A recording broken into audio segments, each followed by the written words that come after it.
Hi, Ezra Levant from Rebel News. I thought it was very interesting about Booster Juice paying $36 an hour to a foreign worker. And I think a lot of Canadians don't know how pervasive this is, and that's an outrageous anecdote. I don't think the Liberals are going to accept your advice here, so I think your reforms wouldn't be able to bite until you become Prime Minister if that happens. But I think there is something you could do in the meantime. And let me ask you if you would consider this. I'm actually just doing some brainstorming here.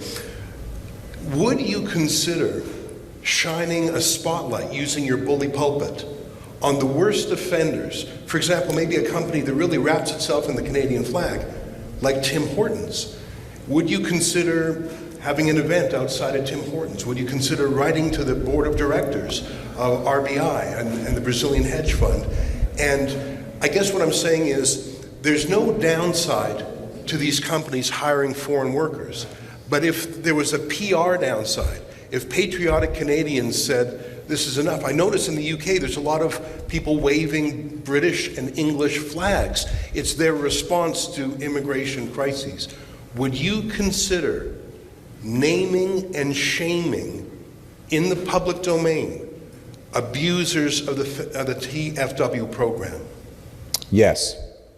And thank you for the question.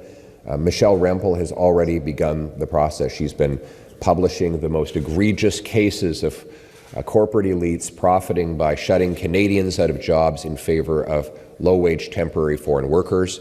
And Michelle, do you want to add anything to that? Sure. Come on over.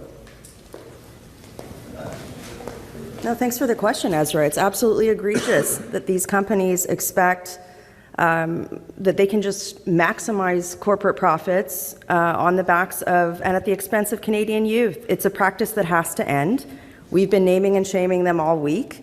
I want to thank my team for finding those examples, but I encourage Canadians to go and look for themselves. There's been websites that have been set up so that people can see what these companies are doing. But the more important thing is, Ezra, that the Liberals are letting them do this. The Liberals are totally letting them do this. You know, Lena Diab, where was she this summer, the immigration minister? Did she name and shame any of these people? No, she didn't. And that's why we're here today. We're standing up for the people that are behind us.